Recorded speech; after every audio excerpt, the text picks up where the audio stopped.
નમસ્કાર વિદ્યાર્થી મિત્રો, કેમ છો? આજે હું તમારી સમક્ષ લાસ્ટ ગુજરાત ગૌણ સેવાની જે એક્ઝામ લેવાની 2023માં, એમાં ગુજરાતમાં જેને રિટર્ન એક્ઝામમાં ગુજરાત ફર્સ્ટ છે અમારા સ્ટુડન્ટ, અને ખાસ કરીને જેમણે ખૂબ બધી મહેનત કરી અને સફળતા મેળવી છે, એ બદલ હું આપ બધા મિત્રો અને સ્પર્શ ટેકનિકલ વતી એનો ખૂબ ખૂબ આભાર માનું છું. પધારો, આપણે વિદ્યાર્થી મિત્રો છે એમને એમના સવાલોના જવાબ આપીએ. આપણે વાત કરી રહ્યા છીએ વિરમદેવભાઈ ભુવા, ગુજરાત ગૌણ સેવાની એક્ઝામમાં ગુજરાતમાં જે લાસ્ટ એક્ઝામ લેવાની એમાં ગુજરાત ફર્સ્ટ હતા. મેં તમને એક પ્રોમિસ આપેલું કે હું તમારી સમક્ષ એમને લઈ આવીશ એક વખત, તમારા બધા પ્રશ્નોનો જવાબ, તમને જે કઈ સવાલો થતા હોય એ બધા સવાલોના નિરાકરણ માટે આપણે એને લઈ આવશું. શરૂઆતના સવાલોથી કરીએ. ખાસ કરીને આપણે જ્યારે મળ્યા છીએ ગુજરાત ગૌણ સેવાની તૈયારી કેવી રીતે કરવી એ અનુસંધાને તમે બધા મિત્રોએ જે ક્વેશ્ચનો મોકલ્યા છે એ બધા ક્વેશ્ચનો મેં આમાં તારવ્યા છે, અને ક્વેશ્ચનોની યાદી મેં બનાવી છે. આપણે એમને વિરમદેવભાઈને પૂછશું કે આ બધા પ્રશ્નોના જવાબ આપણને આપે અને સચોટ તૈયારી કેવી રીતે કરીએ ને એના વિશેની આપણે માહિતી મેળવીએ. તો વિરમદેવભાઈ, વેલકમ સ્પર્શ ટેકનિકલ. અને આમ તો તમારો જ પરિવાર છે એટલે અમે તમારું સ્વાગત કરવાનું ના હોય, પણ એક ફોર્માલિટી ખાતર તમને તમારું સ્વાગત છે. વેલકમ. આભાર સાહેબ. આજના શિક્ષક દિન નિમિત્તે આપ બધા મિત્રોને હાર્દિક અભિનંદન. પેલો મારો સવાલ છે, બરાબર, કે વિરમદેવભાઈ ગોલનું મહત્વ શું છે? હવે વિદ્યાર્થીને ગોલ હોવો જોઈએ, અને હોવો જોઈએ તો એનું મહત્વ શું છે, ન હોય તો શું થાય? આપણે પેલા તો એક લક્ષ્ય નક્કી ના હોય આપણા માટે, તો આપણે વારંવાર ભટકી જઈએ કે શેના માટે હું તૈયારી કરું છું. એટલે તમે જ્યારે પણ તૈયારી કરવાના ફિલ્ડમાં એકવાર એન્ટર કરો એટલે તમારો પહેલા તો ગોલ એક ફિક્સ હોવો જોઈએ કે મેં મારું એટલું અભ્યાસક્રમ પૂરું કર્યું છે તો મારે સરકારી નોકરીમાં ક્લાસ 3ની કે મારે મારા આઈટીઆઈ ના લેવલ મુજબની મારે એક નોકરી લેવી છે, અને કઈ લેવી છે તો એ લેવાનો તમારો એક ગોલ ફિક્સ થાય તો તમને ગમે ત્યારે ખબર પડશે કે મારે હવે આગળ કેવી રીતે તૈયારીઓને લઈ જવાની છે. ઓકે, ખૂબ સરસ. વિરમદેવભાઈ નું કહેવાનું એવું છે કે જો આપણને ખબર પડે કે આપણો ગોલ છે કે મારે આ એક્ઝામ, કોઈ એક એક્ઝામ ક્લિયર કરવી છે, ગુજરાત ગૌણ સેવાની એક્ઝામ ક્લિયર કરવી છે, તો એ તમારું લક્ષ્ય હશે તો તમારી પાસે એનો સિલેબસ હશે. એનું કહેવાનું એક શબ્દ તમને જોયું હોય તો એક બાર આવ્યો કે ભટકી ના જઈએ, બરાબર? તો ભટકવું એટલે શું કે ઘડીક આ બાજુ જવું, ઘડીક આ પરીક્ષાની તૈયારી કરવી, ઘડીક આ કરવી, એના બદલે કોઈ એક ચોક્કસ તૈયારીમાં આગળ વધવું, એને ભટકવું ના કહેવાય. તો ખૂબ સરસ માહિતી આપી કે ગોલનું શું મહત્વ છે. એટલે આપ બધા મિત્રોને રિક્વેસ્ટ છે કે તમારો એક ગોલ નક્કી કરો, અને ગોલ નક્કી કર્યા પછી એને વળગી રહ્યો. વારા ઘડીએ આપણે ગુજરાતીમાં એક ભજન આવે છે, તમને ખબર હોય તો, દોરંગા ભેળા રે નવ બેસીએ, ઘડીકમાં ગુરુ ને ઘડીકમાં શેલકો. એટલે ઘડીકમાં એના ગોલ બદલાવતો હોય ઈ ખોટી વાત છે. બીજો એક સવાલ વિરમદેવભાઈ ભાલિયા સત્યમભાઈ નો છે કે તૈયારીમાં તમે દરરોજ કેટલો સમય આપતા? સમયમાં તો એવી સાહેબ મર્યાદા હતી કે સાથે સાથે મારે કામગીરી પણ કરવાની હતી અને પરિવારની જવાબદારી મારા ઉપર હતી, બરાબર. એટલે અમે મોસ્ટ ઓફ જ્યાં સુધી એક્ઝામની એડવર્ટાઇઝમેન્ટ આવી ત્યાં સુધી ફોર્મ ભરી અને એની તૈયારીઓ મોસ્ટ ઓફ 3 કલાક 4 કલાક કરતા. પણ જેવું એમ સમયની ખબર પડે કે હવે 3 મહિના કે 4 મહિનાની વાર છે અને આપણે સમય આમાં આપવો જોઈશે, એટલે મેં મારી અમુક જોબ ને બધું જાતું કરીને ફૂલ ટાઈમ આપવાનું શરૂ કર્યું હતું. એટલે કમસે કમ તમે અત્યારે તમારે લાસ્ટ ટાઈમમાં છો, માનો કે હવે એક્ઝામનો સમય કદાચ ઓક્ટોબરમાં જ આવશે, એટલે ઓક્ટોબર છે એટલે હવે તમે કોઈ પણ સેટઅપમાં હો, કોઈ પણ જોબ સાથે કરતા હો, તો અત્યારે તમારે બધું મૂકીને આની ઉપર ફૂલ ફોકસ કરવું જોઈએ. ખૂબ સરસ. એવું કહેવા માંગે છે કે એક્ઝામ નજીક આવે એટલે થોડી પ્રિપરેશનમાં વધારો કરવો જોઈએ, બરાબર છે મિત્રો? એ વાત સાચી છે. વિરમદેવભાઈ, પેલા તો મને ઈ કે ભાઈ કે તૈયારીની શરૂઆત બાળકો ક્યાંથી કરે, કેવી રીતે કરે, એનું કઈ સ્પષ્ટીકરણ હોય તો થોડુંક અમને આપો.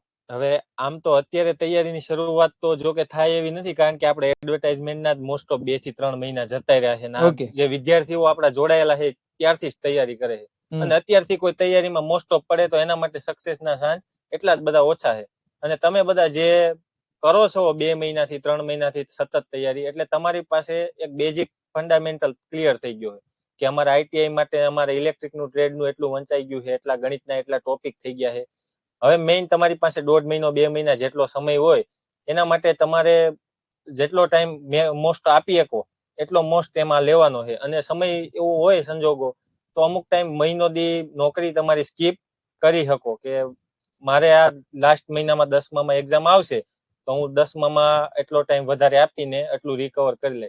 બાકી આપણે ખબર જ છે કે આઈટીઆઈ ના મેઇન ઇલેક્ટ્રિકના ટ્રેડથી શરૂ કરવાનું છે, એટલે બેઝિક જે આપણું આઈટીઆઈ નું છે એ પહેલેથી વાંચવાનું છે.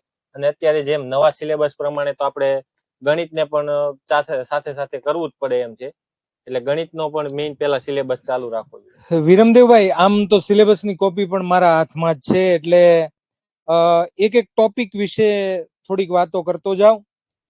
રીઝનિંગ અને ડેટા ઇન્ટરપ્રિટેશન એટલે ખાસ કરીને એવા ક્વેશ્ચનો હશે કે જેમાં તમારું બુદ્ધિબળ કામ લાગે. રીઝનિંગ આમ જોવા જઈએ તો આ બધા સિલેબસો છે, બરાબર. આનું આમ તો બહુ મોટી મોટી બુકો બને, પણ લેવલ હું સમજવાનું, આનું લેવલ ક્યાં સુધીનું આપણે ધારી શકાય? આપણે ગૌણ સેવાએ જે જાહેરાત આપી છે એમાં નીચે લખીને આપ્યું છે કે તમારા 10માના +2 એટલે 12મા સુધીના લેવલ સમકક્ષ તમને પૂછવામાં આવશે. પછી તમે ગણિતમાં પીએચડી કરવા મળો તો એની કોઈ ઓલી નથી. 10મા ધોરણનો છોકરો 12મા ધોરણનો છોકરો જેવા ગણિતના રીઝનિંગના પ્રશ્નોના સોલ્યુશન કરી શકે એટલું તમારું લેવલ હોવું જોઈએ. ઈ લેવલનો પ્રશ્ન તમે પાકો કરો એટલે તમને એમાં સચોટ પરિણામ મળે. ઓકે, એપ્ટિટ્યુડ છે, હા, રીઝનિંગ છે, હા, પછી બંધારણ છે. આમ જોવા જાય ને તો બહુ સ્પષ્ટ એમણે સિલેબસ આપી દીધો છે. શેમાંથી કેટલા માર્કનું પૂછવાના છે, કરંટ અફેર્સ છે. તો મારા મત પ્રમાણે હવેથી છાપાઓ વાંચવા માંડવા જોઈએ, બરાબર. ખાસ કરીને ટેરિફ, હમણાં ટેરિફ બહુ ગુંજે છે, તો આ ટેરિફ છે, એવા બધા સવાલો. અત્યારે જીએસટી માં છે, હા, જીએસટી છે, પછી હમણાં અત્યારે મોદી સાહેબની યાત્રા છે, હા. પછી ગુજરાતી અને અંગ્રેજી વ્યાકરણ પણ આમાં થોડું થોડું છે. હા, એમાં કોમ્પ્રિહેન્શન આવશે. હા. એ પણ એક રીઝનિંગ નો એક જ સવાલ છે કે ગુજરાતી અને અંગ્રેજીના તમને સેન્ટેન્સ આપશે અથવા પેરેગ્રાફ આપશે. હવે પેરેગ્રાફ માંથી તમને એમાંથી કેટલું તારવતા આવડે છે અને કેવી રીતે જવાબ આપો છો એની જેવા પ્રશ્નોના જવાબ આવશે ટૂંકમાં. સાદી ભાષામાં કહું ને મિત્રો, એક વાર્તા આપેલી હશે, બરાબર. હવે એ વાર્તા ઉપરથી સવાલ પૂછ્યા હશે, સમજાય છે? હા. દાખલા તરીકે રમેશને ગણિત અને વિજ્ઞાન ગમે છે, મહેશને ખાલી ગણિત ગમે છે. તો પ્રશ્નમાં લખ્યું હશે ગણિત કેટલા વિદ્યાર્થીઓને ગમે છે. હવે એમાં કન્ફ્યુઝ થવા જેવો કોઈ સવાલ જ નથી. એમ વિદ્યાર્થીઓને એમ થાય કે આ ગણિતનું પૂછાઈ ગયું આમાં. હા, એવું નથી. અને બીજું આમ તો જોવા જઈએ ને તો હું તમને લોકોને તૈયારી કરાવતો ને ત્યારે મને ટેન્શન હતું કે કયા કયા ટોપિક લેવા, બરાબર. ઈ મને હતું કે કોઈ રહી નહીં જાય ને ટોપિક. પણ આ લોકોએ આ વખતે એટલી સચોટ માહિતી આપી દીધી છે ને સિલેબસમાં કે safety, basic wiring, basic electrical, એકદમ. અને એમાં પણ ટોપિક આપી દીધા છે. દાખલા તરીકે એસી સર્કિટ છે તો એમાં કઈ વસ્તુ પૂછાશે, અને બેઝિક એમ અલ્ટરનેટિંગ, પછી વેક્ટર ડાયાગ્રામ છે, RL, RC, RLC, parallel series circuit, આ બધું બહુ ક્લેરિફાઈ કરી દીધેલું છે તમને. એટલે આ બધા મિત્રોને ખાસ તો એકદમ જે આપણી જે બેચ છે ને બેટા, એમાં બધા ટોપિક મેં બહુ ઝીણવટથી કરાવ્યા છે, સમજાય છે? એટલે તમારે ઇલેક્ટ્રિકલ બાબતનું કોઈ ચિંતા જેવું કઈ કારણ છે નહીં. અને આમ પણ જે તમારે ગણિતમાં જે પ્રશ્નો પૂછાવાના છે તો એમાં પણ ચોખવટ કરી દીધી. જો આપણે સિલેબસમાં આમાં પેલા અમે જયારે તૈયારીમાં આવ્યા ત્યારે તો અમારે 60 અને 40 નો રેશિયો હતો કે 60 માર્કનું ઇલેક્ટ્રિકનું નોલેજ અને 40 માર્કમાં જનરલ, બધું બંધારણ, કરંટ અફેર, ટોટલ બધું આપી દીધું. એટલે અમારે કેટલું બધું વાંચવું હતું એ નક્કી નહોતું. આમાં તો અત્યારે ફૂલ પાર્ટ એ ને પાર્ટ બી કરીને બધું આપી દીધું. એમાં જો ગણિતના જે 30 ગુણના 30 પ્રશ્નો જેમાંથી આવવાના એના 7 ટોપિક આપી દીધા. ટોપિક, હા, એટલે ચોખવટ થઈ જાય કે એક- આમાંથી જ તૈયારી કરવાની છે. એક ટોપિકના 4 પ્રશ્નો 7 ચોક 28 આવી જવાના છે. એટલે તમારે કેટલા લેવલની કેટલા સુધી એમાં તૈયારી કરવી એ તમને ચોખ્ખું થઈ ગયું. ચોખ્ખું થઈ ગયું, અને બરાબર છે. કોઈ વિદ્યાર્થીઓ એમ કહેતા હોય કે ગણિત આમાં એટલું બધું અઘરું મૂકી દીધું, તો એવો કોઈ વસ્તુ નથી. આ છે કેન્દ્ર સરકારનું જે સિલેબસ હતો ઈ જ પ્રકારે આમાં સિલેબસ નાખ્યો છે. જેવી રીતે અત્યાર સુધી કેન્દ્રની બધી ભરતીઓમાં મેથ્સ, રીઝનિંગ 40, 50, 60 માર્કનું મૂકતા હતા, એવી રીતે હવે ગૌણ સેવાએ આવું એન્ટર કર્યું છે, જેથી સારા એપ્ટિટ્યુડ વાળા હા, કર્મચારીઓ મળે, તર્ક તર્ક શક્તિ અને શક્તિ, બુદ્ધિ લગાડી શકે એવા એવા વિદ્યાર્થીઓ આપણને મળે. બરાબર. પણ બીજી એક વાત કહું તો આમાંથી કોઈ છોકરાને કદાચ એકાદ વસ્તુ નથી આવડતી, તો ઓપ્શનમાં કાઢીએ કે એવું કરીએ કે એવું એટલે ખરું? આખો વિષય તો સાહેબ ઓપ્શનમાં ગણિત છે તો આખો વિષય ઓપ્શનમાં કાઢી શકાય એવો જ ના નથી. ના, આખા વિષયની વાત નથી કરતો, પણ દાખલા તરીકે એમ જોવા જઈએ કે આ તાર્કિક કસોટીઓ છે, આ રીઝનિંગ છે, હા. તો એમાં એકાદ ટોપિક નો આવડતો હોય તો હું તો સ્કીપ થઈ શકે. માનો કે મારે લોહી અને સંબંધના મને પ્રશ્નો આવડે છે કે મને નથી આવડતા, તો હું એને એકાદન સ્કીપ કરી શકું, કારણ કે એમાં તો 3 કે 4 ક્વેશ્ચન આવશે. એના બદલામાં હું એને બીજો ટોપિક એટલો કવર કરું કે એના માર્ક મારે એમાંથી કવર થઈ જાય. હવે આપણને પહેલેથી ખબર હોય કે આઈટીઆઈ કયા છોકરા કરે, તો કે જેને 10માં અને પછી 11માં ગણિત અને વિજ્ઞાન ન ગમતું હોય એ લોકો જ મોસ્ટ ઓફ આઈટીઆઈ માં એન્ટર થયા હોય. એટલે ગણિતારી તો પેલા એનો સંબંધ સારો ન હોય. હા, પહેલેથી જ એનો સંબંધ ખરાબ હોય. હા, એ વાત સાચી છે. એટલે ઘણા છોકરા મૂંઝાતા હોય ગણિત મારું ખરાબ છે, પણ તારું નહીં, બધાનું ખરાબ છે. બધાયનું ખરાબ છે. જેટલા આઈટીઆઈ માં એન્ટર થયા છે એ બધાને ગણિતમાં થોડો પ્રોબ્લેમ તો છે. 100%. બીજું વિરમદેવભાઈ, મારે ઈ પૂછવું છે કે બીજી જે તૈયારીઓ કરતા હોય અને એને વાયરમેનમાં ફોર્મ ભર્યું હોય, દાખલા તરીકે પોલીસની તૈયારી કરતા હોય, તો એમના માટે તો બહુ સરળ પડી જાય ને આ બધા ટોપિક કવર કરવા અને એક્ઝામમાં થોડુંક આગળ રેન્ક લાવવો. મોસ્ટ ઓફ જનરલ જે તૈયારી કરતા હોય, માનો કે તલાટીની કરતા હોય, કોન્સ્ટેબલની કરતા હોય, એને મોસ્ટ ઓફ જે જનરલ નો સિલેબસ હોય એને વાંચવામાં એકવાર તો આવી જ ગયો હોય. એને જે મોસ્ટ ઓફ બાકી હોય ઇલેક્ટ્રિક નો સિલેબસ હોય. હવે એના માટે તે આપણી બેચ જેવી એકાદી બેચ કરી નાખે એટલે એને ઈ સિલેબસ કવર થઈ જાય. હવે બાકી રહ્યું એને જયારે રિવિઝન કરવાનું હોય ત્યારે આખો રિવિઝન કરી નાખે. મારું જ તે આપણે ઉદાહરણ આપીએ કે હું પોલીસની તૈયારી કરતો 2018-19માં, બરોબર. એમાં મારે 1 માર્કે વેઇટિંગમાં હું રહી ગયો. પછી મને એવું થયું કે આઈટીઆઈ માટે આપણે કરેલું છે, તો આઈટીઆઈ માટે જે ઓછું કોમ્પિટિશન છે એમાં આપણે ઝંપલાવવું જોઈએ. એવી રીતે હું વાયરમેનની તૈયારીમાં આપણે આવ્યો ભાવનગર ને એવી રીતે જેમ મેં તૈયારી શરૂ કરી, તો સામાન્ય જે જનરલ સિલેબસ હતો એ તો મારો કવર જ હતો. મારે બાકી હતું ખાલી ઇલેક્ટ્રિક. એટલે ઇલેક્ટ્રિક નું અહીંયા મળી જાય એટલે એ બેયને એને તો ગોળ પે ગળ્યું થઈ ગયું કે બે સિલેબસ કવર થઈ ગયા. એટલે આમાં એક સિલેબસ થી નહીં થાય, આમાં ગણિત રીઝનિંગ વાળું કરવું જોઈએ અને આપણું આઈટીઆઈ ઇલેક્ટ્રિક કરવું જોઈએ. બરાબર છે. હવે વિરમદેવભાઈ, બીજું એવું કે છે કે આમાં ઘણા સ્ટુડન્ટ ને એવું થાય તૈયારી તો કરીએ પણ વારો આવશે, હવે આ પ્રશ્ન થાય છે.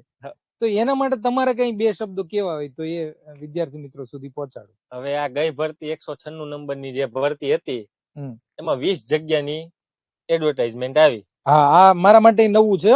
મેં કારણ કે અભ્યાસ એમાં કર્યો નથી, કારણ કે એ જાણીને આવ્યો. 20 જગ્યાની એડવર્ટાઇઝમેન્ટ આવી એટલે પેલા જ મારે ફોર્મ ભરવાનું હતું. એટલે પેલા મને સવાલ થયો કે 20 જગ્યામાં આખા ગુજરાતમાં વારો આવે ખરો? એટલે તમારી વખતે ખાલી 20 જ જગ્યા હતી. એમાં 2 મહિલાની અનામત, બીજી એસસી એસટી ની અનામત તો દૂર રાખીએ, 2 મહિલાની અનામત, 18 જગ્યા થઈ આપડી ટોટલ. એમાંથી એસસી એસટી ની 2-2, 4-4 બાદ કરો એટલે 7 જગ્યા જનરલ કે ઓબીસી ની રહી. એટલે હવે મને પેલો મારો એ સવાલ થયો કે હવે આમાં વારો આવે નહીં. પણ પછી ઘણા ઓલા વિચારવા છતાં એમ થયું કે એકવાર આપણે ટ્રાય તો કરવી જોઈએ. અને આપણે એક જગ્યા માટે ટ્રાય કરીએ, આપણે ટોપર નથી થવું, આપણે એમાં એક સિલેક્ટ થવું છે. એના માટે થઈને મેં ફોર્મ ભર્યું અને ફોર્મ ભરીને તૈયારી શરૂ કરી.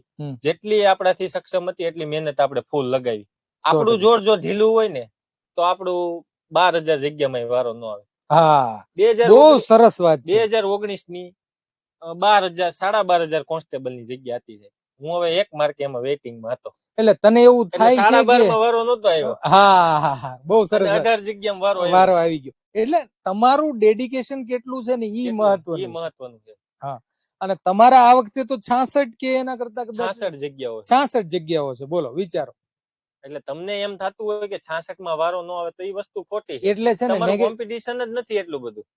એટલે તમારી જેવું ઘણું વિચારવા વાળા હશે ને કે આપણાથી નો થાય, અને ભાઈબંધો કેવા વાળા હશે આપણાથી નો થાય, આ ધંધો નો કરાય, આ રસ્તે નો ચડાય. ફોર્મ જ નથી ભરતા. હા, એ 66 જગ્યા એમાં થોડો વારો આવે, રેવા દો, ફોર્મ નથી ભરવું.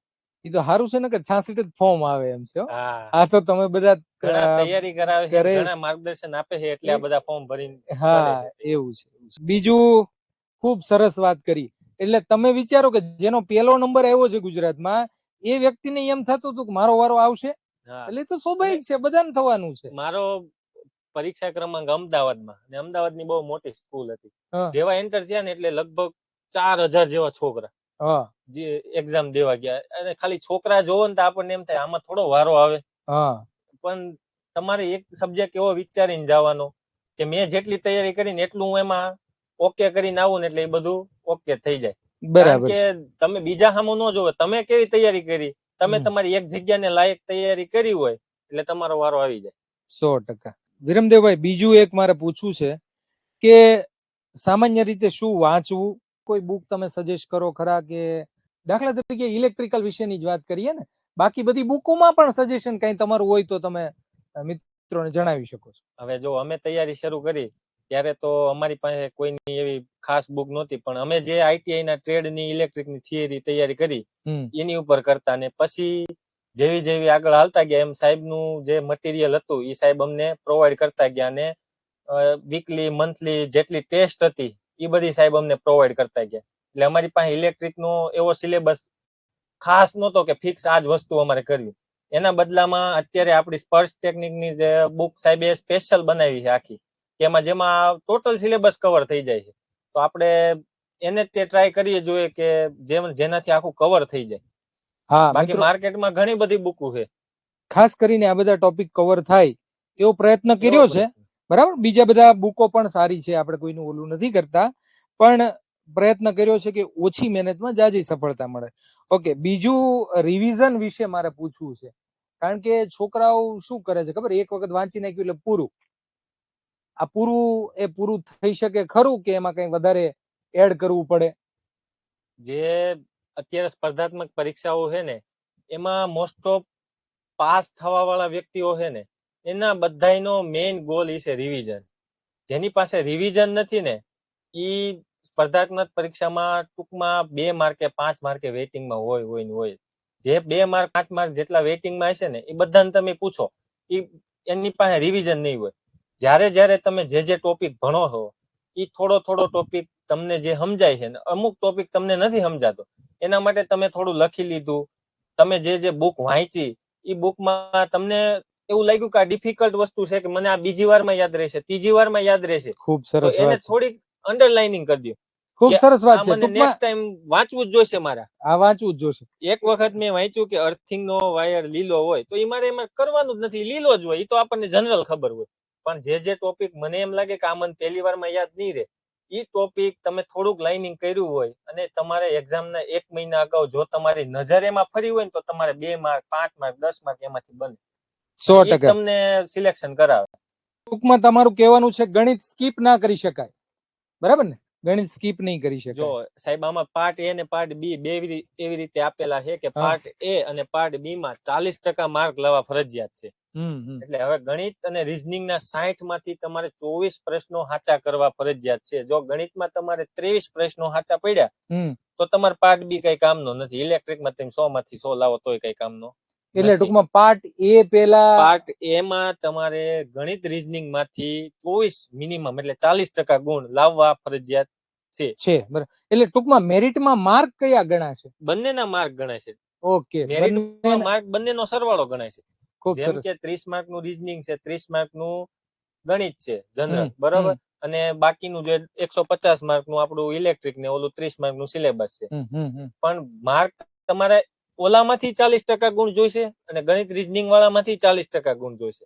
એટલે તમે ગણિતને સ્કીપ કરીને જો ગયા હમ અને તમારે એમાં 23 માર્ક આવ્યા ને ઇલેક્ટ્રિક તમે આખી બુક મોઢે કરી નાખી ને એમાંથી હા. પૂરેપૂરા 100% માર્ક આવ્યા તો તમે ક્વોલિફાય નથી. જેવી રીતે અત્યારે કોન્સ્ટેબલ નું રિઝલ્ટ આવ્યું એમાં આ સેમ હતું કે ગણિત રીઝનિંગમાં 40% ગુણ. ઘણા એવા વિદ્યાર્થીઓ મારી હારી તૈયારી કરવા વાળા એવા છે કે કાયદો બંધારણ આખું મોઢે એમાંથી ફૂલ માર્ક પણ રીઝનિંગમાં ગણિતમાં ભેગું ન થયું એટલે સિલેક્શનમાં ન થયું. એટલે મિત્રો બંનેનું મહત્વ એટલું જ છે.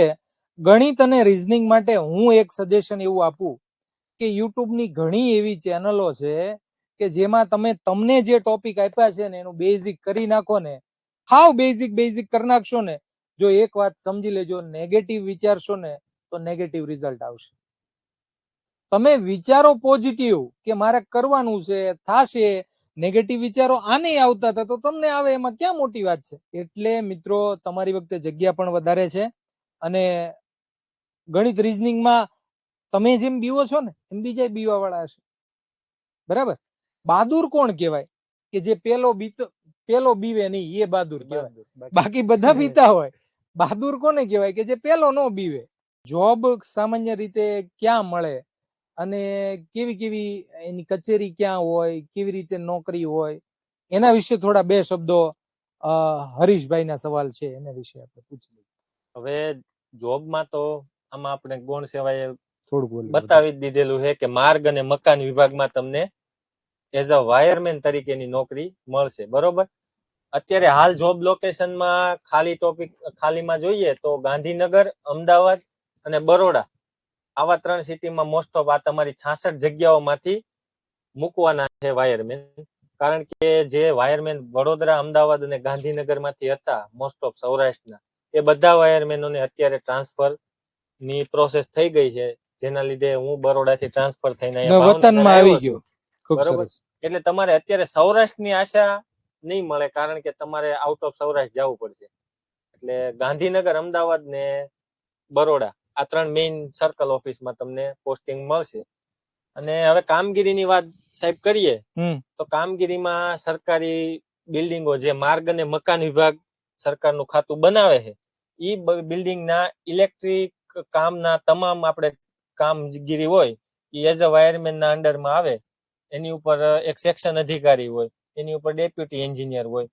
પણ ટૂંકમાં જે એમાં મરામત કરાવવાનું, મેન્ટેનન્સ કરાવવાનું, સર્વિસ કરાવવાનું, એ બધું ટેન્ડર ઉપર અને કોન્ટ્રાક્ટમાં જ કામ હોય, પણ તમારી વિઝિટ થી બધું કામ થાય છે. ટૂંકમાં કોન્ટ્રાક્ટર પાસે તમારે કામ કરાવવાનું છે. સાદી, હા, એઝ અ સુપરવાઇઝર. સાદી અને સરળ વાત આ કહેવા માંગે છે.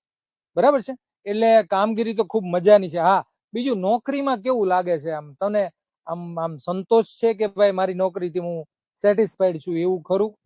નોકરીમાં સાહેબ જો હું પીજીવીસીએલ માં એપ્રેન્ટિસ મેં પૂરું કર્યું એટલે મેં જોઈ લીધું પીજીવીસીએલ માં કેવી નોકરી છે. એના પછી મેં આઉટસોર્સમાં નોકરી કરી લીધી. પછી જયારે હું આમાં સિલેક્ટ થયો ત્યારે મારે સાથે કોન્સ્ટેબલમાં સિલેક્શન થઈ ગયું હતું. એટલે કોન્સ્ટેબલમાં સિલેક્શન થઈ ગયું હતું પણ તું ગયો નતો હું. ખૂબ સરસ. એનું કારણ એ હતું કે નોકરીની શાંતિ જોતી હતી મારે. અને નોકરીની મેઇન શાંતિ જોતી હોય તો તમારે એઝ અ આઈટીઆઈ ના કેન્ડિડેટ તરીકે એક જ વસ્તુ આ વાયરમેન ની ભરતી છે. કારણ કે આઈટીઆઈ ઉપર તમને કોઈ પણ જગ્યાએ નોકરી મળશે તો તમારા શ્રમ વર્ક એમાં ખૂબ વધારે રહેશે. જ્યારે આમાં એટલું બધું રહેતું નથી. બરાબર ને? ઓકે, હવે આપણે વાત કરવા જઈએ બીજા અમુક સવાલો જે છે, રિવિઝન વિશે વાત કરી તો ટૂંકમાં વિદ્યાર્થીઓને અસફળ જવાનો બીક છે ને, એટલે અમુક તો તૈયારી જ નથી શરૂ કરતા. એટલે નિષ્ફળતાની પહેલી જ શરૂઆત ક્યાંથી? કે તૈયારી ન કરવી. સરસ, 100%. બરાબર. તૈયારી ન કરો એટલે તો પરિણામ નક્કી જ છે ને કે ભાઈ પૂરું થઈ ગયું. હવે તે જ વિચાર્યું હોત કે ભાઈ મારી જગ્યા આટલી છે, હાવ ઓછી છે, અને મારે તૈયારી જ નથી કરવી, તો ક્યાંથી સફળતા મળે? બરાબર. એટલે ટૂંકમાં બીજા તમારા કોઈ સવાલ? હવે પગાર ને એ બધું તો બેટા બહુ ગૌણ વસ્તુ છે, એ તો વધતો જાય. સરકારમાં એવું છે કે પેલા લાગવું એ મહત્વનું છે, પગાર તો પછી વધ્યા કરશે, એવું કઈ બહુ જરૂરી નથી. ક્લાસ 3 માં નોકરી આવે છે. ત્રિપાલભાઈ નું કહેવાનું છે, ત્રિપાલભાઈ આપણું ગૌરવ છે, પીજીવીસીએલ સેકન્ડ હાઈએસ્ટ. ત્રિપાલભાઈ નું એવું કેવું છે કે મેથ્સ અને રીઝનિંગમાં કેટલા લેવલનું હોય છે? 10મા ધોરણના વિદ્યાર્થીઓ જે ગણી શકે બરાબર. એટલા લેવલનું. અને બાકી ઉપરનું હોય એ બધાને સ્કીપ જ કરવાનું હોય. મૂકવા માટે સવાલો હોય કે આ મૂકી દે ને, જો એ પકડીને વિદ્યાર્થી એમાં 15 મિનિટ ગાળે તો એ વિદ્યાર્થીઓની પાછળ ઘટવાની છે. એટલે તમને તમારા લેવલ ખબર પડી જવી જોઈએ કે આ ટકાવારીનો આટલો પ્રશ્ન છે તો મારે આ જવાબ આવી જાય એક ટ્રાયમાં, બે ટ્રાયમાં. પછી તમે એમાં 5 મિનિટ 7 મિનિટ એક સવાલમાં બગાડો નો બગાડાય. તો બહુ તમારે સરસ વાત પાછળ છે. જ પ્રોબ્લેમ આવવાનો છે. એટલે કહેવાનો મતલબ એમ છે, ટાઈમ મેનેજમેન્ટ તમારી પાસે હોવું જોઈએ. જો તમે એક જ ક્વેશ્ચનમાં ટાઈમ બગાડી નાખશો, ખોટું પડશે. રિવિઝન કેટલું માંગે? જ્યાં સુધી તમને કોઈ ટોપિક ઉપર વિશ્વાસ ન આવી જાય કે મને આ ટોપિકમાંથી ગમે એ સવાલ પૂછી શકે, કોઈ વાંધો નથી, ત્યાં સુધીનું રિવિઝન આપણે કરવું જોઈએ. અને આમ તો તમારે જો સિલેબસ પૂરો થઈ ગયો હોય તો રિવિઝન જ કરવાનું હોય ને, બીજું શું કરવાનું? રિવિઝન કરો ફરી વખત. હા, ફરી વખત પેલા રિવિઝન. તમે સિલેબસ હાથમાં લઈને ચેક તો કરો કે મારે આ સિલેબસ નું બધું થઈ ગયું છે, હા, કેટલું થયું છે, કયા લેવલ નું થયું છે. તો એનું લેવલ આપણે અપગ્રેડ કરી શકીએ. એસી સર્કિટ, ડીસી સર્કિટ હું ભણ્યો તો મેં એમાં આટલા ટોપિક કર્યા છે, પણ હજી મારી પાસે ટાઈમ છે તો હું હજી એસી સર્કિટમાં થોડોક અંદર સુધી જાઉં. એક ક્વેશ્ચન કોઈને ન આવડી મને આવડી જાય, મને આવડી ઈ જાય. સિલેક્શનમાં મારું નામ લાવી દે. બરાબર છે. કેતનભાઈ ચૌહાણનો પ્રશ્ન છે, માઇનસ પદ્ધતિ હોય છે આમાં? માઇનસ પદ્ધતિ 100% હોય છે. 1/4 એટલે 0.25 માર્ક માઇનસ થશે. સમથિંગ તમે ગણો કે 210 માર્કનું 210 ક્વેશ્ચન આવશે, એમાંથી તમારે 60% ગુણ લાવવાના છે. આ ટોપિક મનમાં ક્લિયર કરીને એકવાર તમારે ફિક્સ કરી દેવાનું કે મારે 60% સુધી જવાનું છે. અને તમે જો 200 ઘૂંટવા વાળા હશે ને, એ નીકળી જ ગયેલા હશે પેલા. તમારે યાદ રાખવાનું. ઈ વાત 100% છે. આની હું તમને એક બેસ્ટ, ભાઈ બહુ સરસ વાત કરી. વિરમદેવે જે વાત કરી એમાં સોનાની વાત છે. મારા કાકાનો દીકરો, મારા પરિવારની જ વાત કરું, એ મારું માને નહીં. આપણે તો મારો તો 8-10 વર્ષનો અનુભવ હોય એટલે મને તો ખબર હોય ને, આપણે તો રગે રગથી જાણતા હોય, પેપર સેટર ને વિદ્યાર્થીઓની સાયકોલોજી બધું જાણતા હોય. એટલે ઈ મારો બેટો બધા ક્વેશ્ચન ટીક કરીને આવે. હવે મેં એને હાથ જોડીને કીધું, ભાઈ આ વખતે તો મારું માઇન્ડ, એટલે 3 ટાઈપના ક્વેશ્ચન આવે. એક ક્વેશ્ચન કે તમને આવડતો જ છે તો એ તો ટીક કરવાના જ છીએ. બીજો ક્વેશ્ચન 50-50, કોણ બનેગા કરોડપતિમાં કેમ આવે છે, એ 50-50 વાળો હોય ને એમાં સાહસ કરવાનું. હે, અને ત્રીજો જે ક્વેશ્ચન કે જે આપણને ખબર જ નથી, તો હાથ જોડીને કહું છું કે એમાં પડતા જ નહીં, એ સિક્કો ઉડાડીને એ નહીં થાય, એ ક્લિયર જ નહીં થાય. થોડું ટાઈમ મેનેજમેન્ટ વિશે વિદ્યાર્થી મિત્રો જાણવા માંગે છે.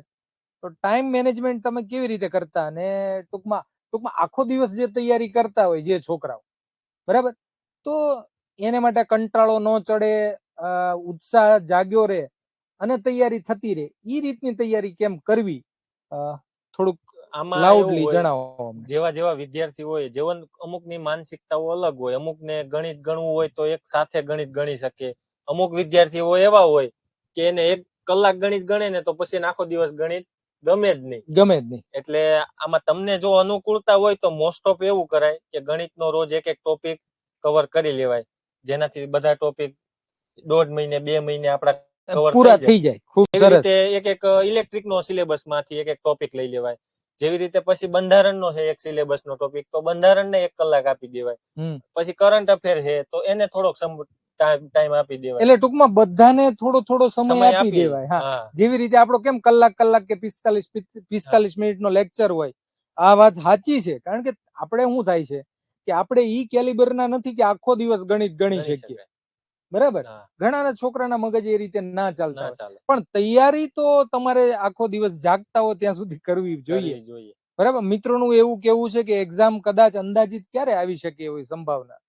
એક્ઝામ ઓક્ટોબરના એન્ડમાં આવવાની ફૂલ સંભાવનાઓ છે, વધીને તમારે નવેમ્બરમાં, બાકી ઓક્ટોબરના એન્ડમાં. એટલે તમારી પાસે 2 મહિના જેવો સમય છે. 2 મહિના, એટલે આમ તો હું કહું તો હજી સારો એવો સમય છે. ઘણો સમય જો તૈયારીમાં એકદમ ડેડિકેશન થી લાગી જાય તો સારો એવો સમય છે. ટૂંકમાં મિત્રો, તૈયારી માટેનો હજી સારો એવો સમય છે.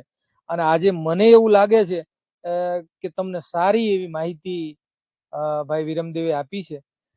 બીજું વિરમદેવભાઈ, મેં જે પોઈન્ટ તારવ્યા છે કે સ્ટુડન્ટને જો સફળ થવું હોય ને તો પેલા ઈ ગોલ નક્કી કરે. ગોલ નક્કી કરે ને એટલે લગભગ એનું શરૂઆત થઈ ગઈ. પછી સિલેબસ હાથમાં પકડે અને પછી જોવે કે ભાઈ મારી મજબૂતાઈ શેમાં છે ને મારી નબળાઈ શેમાં છે, બરાબર. કારણ કે આખું સિલેબસ જ છે ઈ જ એનો રસ્તો છે. હમ ક્યાં જવાનું એડ્રેસ સિલેબસમાં છે. સિલેબસમાં એટલે સિલેબસમાંથી તૈયારીઓ શરૂ કરો. આમ જોવા જાવ ને મિત્રો તો આપણે જે લોકો આપણા ક્લાસના છે એમને ઇલેક્ટ્રિકલની ટેન્શન તો લેવાનું છે નહીં. લગભગ તો તમને બધું બધાને cover મેં થઈ જાય. બરાબર. હવે તમારે જે ટેન્શન લેવાનું છે એ મેથ્સ અને રીઝનિંગમાં, તો એના માટે થોડુંક ફોકસ કરો. અઘરું નથી, બરાબર. અઘરું બધાને લાગે છે. તમારે ભીડ કરતા 2 ડગલા આગળ જવાનું છે, બસ એટલે તમારું બરાબર. સિલેક્શન તમે છે. સિલેક્શન, બરાબર. બીજાનું ન જોવો કે 66 જગ્યામાં વારો ન આવે કે આ ન જોવો. આપણે એક જગ્યા માટે તૈયારી કરવી છે ને આપણો પૂરેપૂરો સમય એમાં આપવો છે, એટલે તમારું સિલેક્શન થાય. અ, અ, ખાસ કરીને એ તો બેટા પેપર ઉપર નક્કી થાય. 210 માંથી કેટલા માર્ક આવે તો નોકરી પાકી, એ એવું તો કોઈ ના કહી શકે. કોઈ ના કહી શકે. 210 કારણ કે હું એમ કહી દઉં 200 માર્કે નોકરી પાકી. હા, આવવાના છે 200 કોઈને? બસ. અને એમ પણ પેપર ઉપર નક્કી થાય ને. પેપર પેપર ઉપર. સહેલું નીકળે તો થોડું મેરિટ ઊંચું અટકે. અચ્છા, દાખલા તરીકે કોન્સ્ટેબલ ની જ વાત કરીએ. આ વખતનું કોન્સ્ટેબલ નું પેપર થોડું હાર્ડ હતું, hard હતું. તો થોડાક જે ક્વેશ્ચનો છે એ અઘરા પડ્યા હતા મિત્રોને.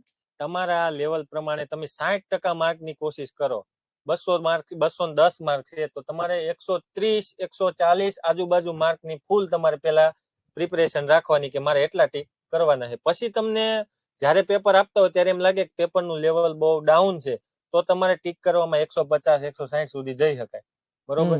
બાકી તમને એમ લાગે કે પેપર હાર્ડ છે એટલે તમારે સમજી લેવાની તૈયારી કરવા વાળાનો વારો આવી ગયો.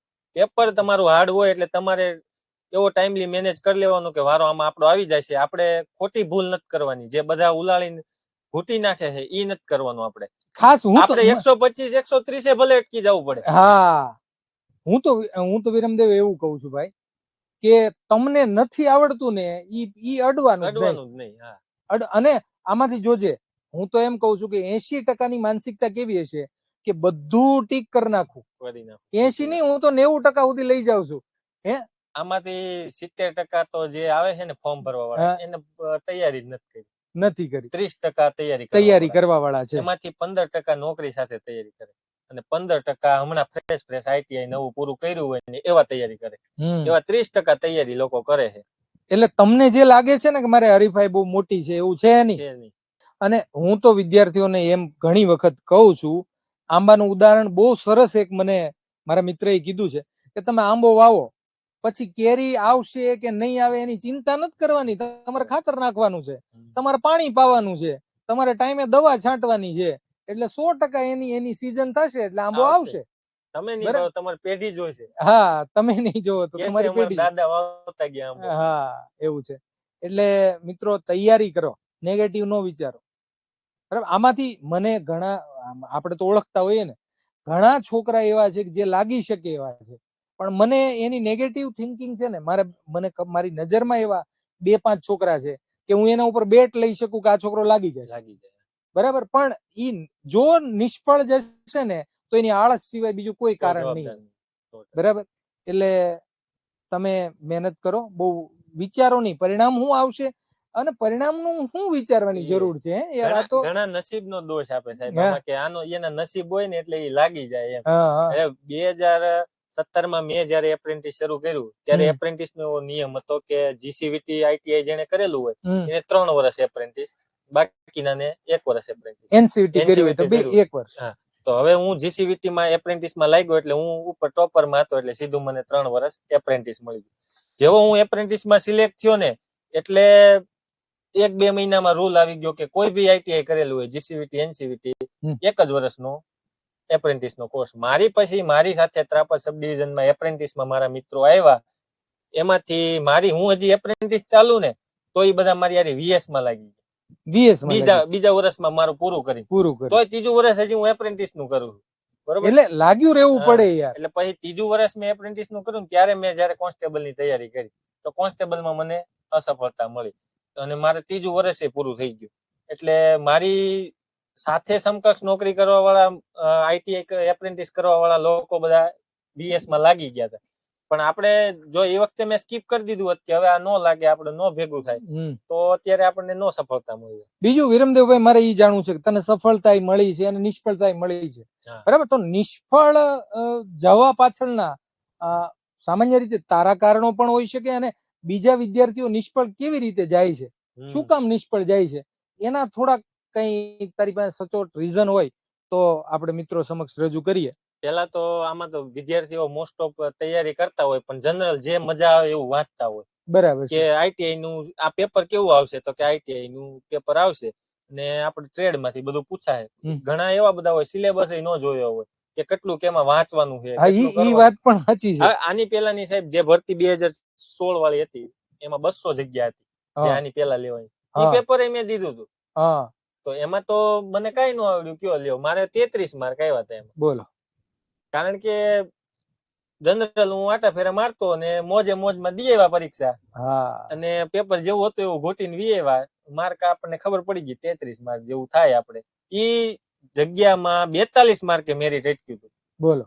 અને જે આ 20 જગ્યા બાકી રહી ને સાહેબ, એમાં એવું હતું કે જે 40% ગુણ જેના નો થયા ને, એવા 200 માંથી 180 થયા જેના 40% ગુણ થયા. એટલે 20 જગ્યા ઈ પડી રહી. એસટી પડી રહી. ઈ કોર્ટમાં કેસ ગયો અને ઈ જગ્યા પાછી નવી રિક્વાયરમેન્ટ તરીકે બહાર આવી. એમાં તમે લાગ્યા. એમાં અમે લાગ્યા. બરાબર. એટલે તમે જોઈ શકો છો કે એક જ વ્યક્તિ એક જ છે, પણ નિષ્ફળતા ક્યારે મળે અને સફળતા ક્યારે મળે, પેલામાં ગંભીરતા જ નહોતી કોઈ. બરાબર. હું વાંચવું એ કઈ નક્કી નહોતી. પછી અમે થોડી ઘણી લગામ પકડી એમની બીજા વખતે, અને ઇલેક્ટ્રિકલમાં શું કરવું, બીજું શું કરવું. બરાબર. ખરાબ માર્ક આવે તો થોડું ઘણું આમાં શું છે, ઓફલાઈનમાં થોડું ઘણું સાંભળવું પડે વધારે. બરાબર. એટલે ઈ પ્રમાણે તૈયારીઓ શરૂ રાખી અને સફળ થઈ ગયા. એટલે તમે જ જુઓ, તમારી સમક્ષ એ વ્યક્તિ ખુદ એના મોઢેથી બોલે છે કે જે 200 જગ્યા બાકી હતી એમાં હું ન લાગ્યો, મારામાં ગંભીરતા નહોતી, સિરિયસનેસ નહોતી.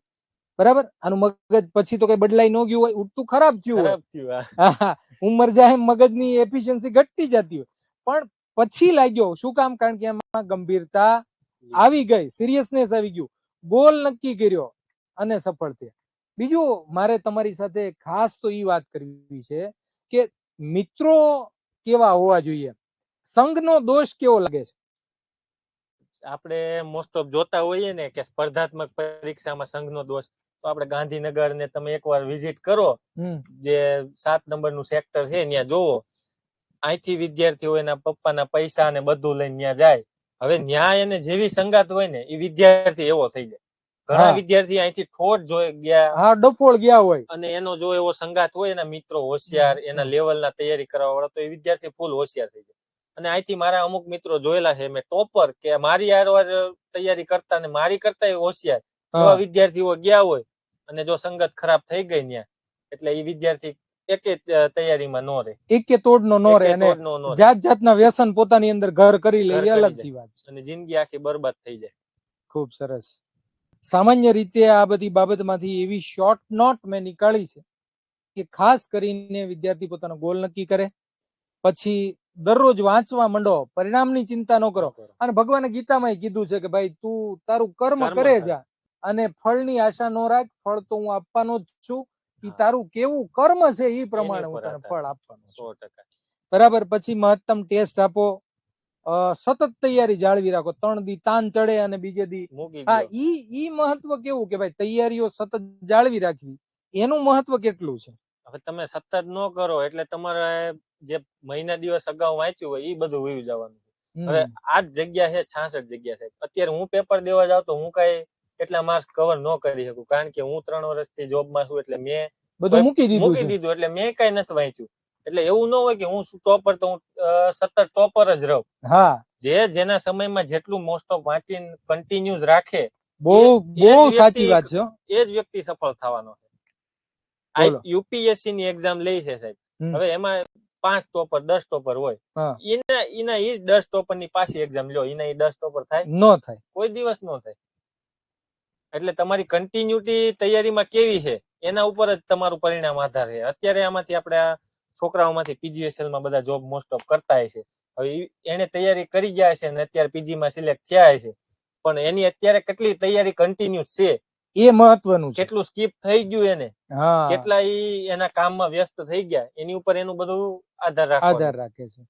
પણ એક વખત તમારી પાસે પ્રિન્ટ કોપી કાઢેલી તમારી પાસે હોવી જોઈએ. પેલા વિદ્યાર્થીના હાથમાં સાહેબ સિલેબસ હોવો જોઈએ. સિલેબસ વિદ્યાર્થીને મોઢે હોવો જોઈએ. હા કે મારે શું કરવાનું છે. સિલેબસ આખો ગૌણ સેવાય આપ્યો છે તમને, તો તમે સિલેબસ નું પૂછો હું કામ? આ તમને ખબર ન પડે કે તાર્કિક કસોટીમાં 7 મુદ્દા લેવાના છે, ગુજરાતીમાં આપ્યો ને અંગ્રેજીમાં આપ્યો છે. બેયમાં આપ્યો, તો હા. ભાઈ આપણે ઈ ટોપિક ની બહાર આપણે જવાનું જ નથી. કદાચ સાહેબ ના નહીં, મારા હું તમારા ઘરે આવીને એમ કહું ને કે આ કરજે તો પૂછાય, તો ઈ ન પૂછાય. ગૌણ સેવાએ જાહેર કર્યું છે કે આ જ વસ્તુ પૂછવાની છે. બરાબર છે. સામાન્ય રીતે ગોખ્યા વગર સમજી વિચારી અને તૈયારી કરવી જોઈએ. પેલા તો છે ને તાર્કિક કસોટી અને ગણિતમાંથી મારા મત પ્રમાણે 7 ટોપિક છે ને 11 ટોપિક છે, એટલે આમાં 18 ટોપિક છે. 9 ટોપિક જેટલું પરફેક્ટ કરી નાખો. 50% તો કરો પેલા, કરો. હા, બરાબર, અને પછી વધારતા જાઓ. આમાં કોઈ એવા ટોપિક અઘરા છે જ નહીં સાહેબ. આમાં ઉંમર આધારિત સંબંધો, પછી તમે જોઈને જવાબ આપી શકો એવા બધા ક્વેશ્ચન તમારા ઈ જ લેવલ ના આવવાના. બરાબર. એટલે હવે 10મા પછી તો તમે મોટા થઈ ગયા હો વડીલો, ઈચ્છા શક્તિ રાખો એટલે સફળતા મળે. સ્વામી વિવેકાનંદ એવું કહેતા કે તમે જેવું વિચારશો ને એવા તમે બની જશો. તમે જેવા વિચાર, આજે તું અહીંયા છો ઈ તારી આગળની કરેલી મહેનતનું પરિણામ છે. અને આવનાર 3 વર્ષમાં તું જ્યાં હશ ત્યાં તારી અત્યારે કરેલી મહેનતનું પરિણામ છે. 100%. આગળ પ્રમોશન નું કેવી રીતે રહે છે? પ્રમોશનમાં અત્યારે છે ને તમે એઝ અ વાયરમેન તરીકે સિલેક્ટ થાઓ, બરોબર. હવે નેક્સ્ટ જગ્યાઓ પ્રમાણે તમારે ડિપેન્ડ કરે. તમે નેક્સ્ટ પ્રમોશનમાં હેડ વાયરમેન બનો. હેડ વાયરમેન માંથી જો તમે ઇલેક્ટ્રિક સુપરવાઇઝર પાસ કરેલી હોય તો સુપરવાઇઝર બનો.